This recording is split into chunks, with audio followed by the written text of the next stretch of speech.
Si tu regardes cette vidéo, c'est probablement que tu es monteur débutant ou du moins que tu veux monter des vidéos, que ce soit pour devenir professionnel ou pour les vidéos de vacances avec ta Ginette par exemple. Bref, pour quelque raison que ce soit, cette vidéo va t'aider.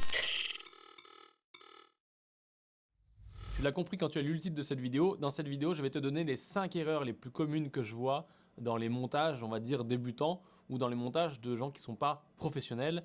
Et donc du coup, voilà, je vais t'aider avec ça. La première erreur, c'est les plans trop longs. Trop longs.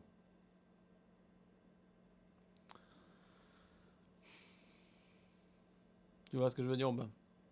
Genre vraiment long. La loi du montage dit que tu n'es pas obligé de monter tout ce que tu as tourné. Voilà, tu dois trier, tu dois mettre le meilleur, tu dois mettre les 5-6 images, les 2 secondes qui sont les meilleures. Donc il faut que tu choisisses le meilleur dans ce que tu as tourné ou dans ce qui a été tourné et qu'on t'a donné et que tu montes que ça. Pas tout le reste. Non, non, pas tout le reste. Mais je te l'accorde, ça c'est pas vraiment ta faute parce que la plupart du temps, quand tu tournes toi-même tes rushs ou que des équipes tournent tes rushs, tu n'as pas forcément assez de variété de plans, donc assez de types de plans, de grands trucs, de petits trucs, de moyens trucs, de longs, de courts, de gros plans, de moyens plans. Bref, t'as pas assez de variété et t'en as pas assez en quantité. Donc c'est compliqué de faire un montage rythmé, intéressant et qualitatif quand tu as plein de plans pas terribles. Erreur numéro 2, les images pas recadrées. Alors là, c'est un exemple. C'est un exemple. Mais il y a un autre exemple. Hein.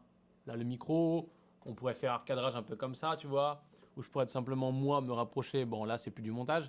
Mais qu'est-ce que ça veut dire? Ça veut dire, par exemple, quand tu mets des photos dans ton montage, ou quand tu mets des vidéos qui ne sont pas à la bonne taille, comme ça, par exemple, tu fais en sorte que ce soit beau, hein, qu'il n'y ait pas de bande noire, ni autour, ni dessus, ni dessous, ni dedans. On recadre ces images, c'est très très simple, il faut juste zoomer. Et puis tant que tu y es, à recadrer tes images et à mettre des images fixes si tu mets des photos, zoom, fais un mouvement, fais des points clés, fais un petit mouvement, un truc bien. Erreur numéro 3, que tu peux entendre maintenant, la négligence du son. Et ça ne vaut pas que pour le tournage, ça vaut aussi pour le montage. Parce que si tu négliges le son au montage, que tu n'essayes pas de retraiter avec des équalisateurs, avec n'importe quoi, outils de son, pour traiter le son qui a été tourné s'il est tout pourri, tu n'essayes pas de le traiter et que tu ne fais pas un complément, c'est-à-dire mettre des petits effets sonores, mettre des petits trucs qui égayent le son, que tu ne travailles pas autant le son que l'image, et ben tu foires ton montage. C'est très très important le son, hyper important. Bon allez, arrête les conneries, je vais rebrancher le micro. Erreur numéro 4. L'erreur numéro 4, elle est hyper importante parce que c'est difficile à voir et ça concerne encore une fois le tournage et le montage. Bref, très très compliqué. Erreur numéro 4, c'est tout simplement avoir une structure, avoir une organisation.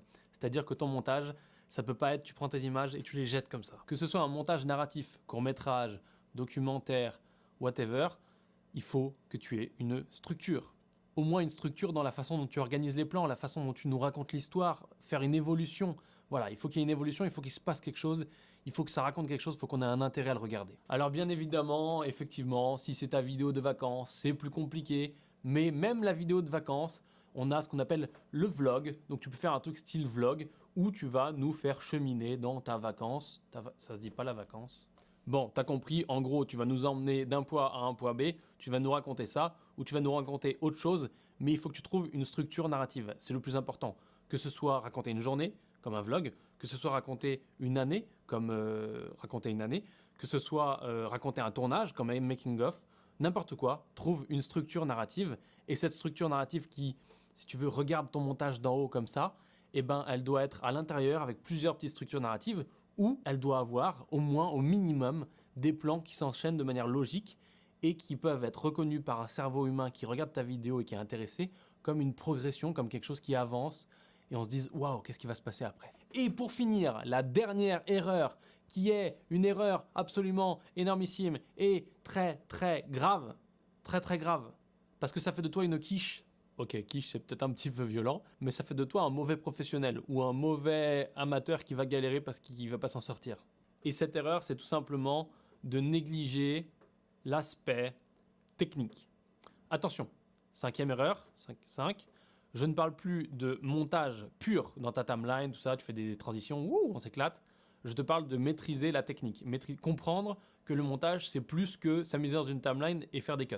À partir du moment où tu as compris que le montage, c'était un avant, le montage et un après, donc tu dois maîtriser le logiciel, comprendre un minimum d'informatique pour savoir comment ça marche et pas te retrouver dans la merde avec des disques durs qui sont pleins, que tu comprends qu'il ne faut pas faire des mises à jour comme ça sans vérifier, sans sauvegarder, sans rien faire, qu'un export c'est important de savoir ce que tu fais comme export et bref, que tu connais un minimum de technique. Si tu portes pas attention à tout ça, que tu sois professionnel ou amateur, tu vas te vautrer. Alors bien sûr, tu pourras faire ton montage puisque les logiciels c'est très facile à utiliser. Tu prends tes rushs, tu les lances comme ça dedans, tu coupes hein, comme un charcutier et ben voilà, tu as fait un montage. Le problème c'est que quand tu veux faire un export, ça marche pas.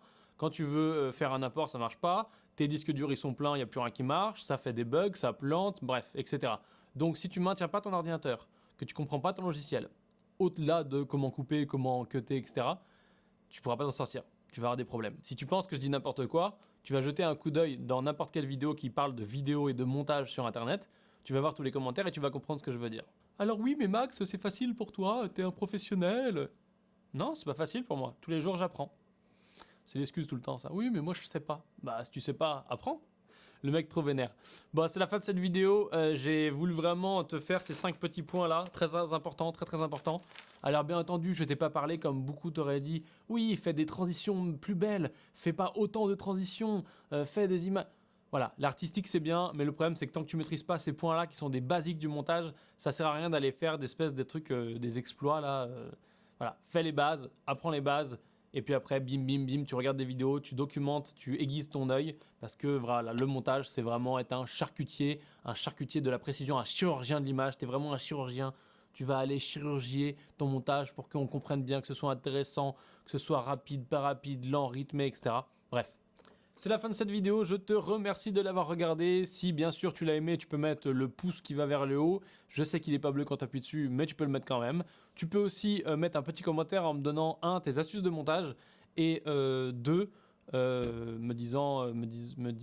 dire qui tu es, tout ça, comment ça se passe, comment tu as trouvé la chaîne. Et puis aller voir d'autres vidéos que j'ai fait aussi. Bien sûr, tu le sais, si tu es intéressé, que toi, tu veux devenir un monteur plus conscient, qui travaille bien, qui connaît sa technique, qui connaît son montage et qui connaît tout, et tu peux aller suivre mes formations sur Maximus University. Il y a des formations sur DaVinci Resolve, etc., etc. Je te reconseille énormément ça parce que ça fera de toi un monteur meilleur. Sur ce, je te remercie d'avoir regardé cette vidéo encore une fois et je te dis à plus dans le bus.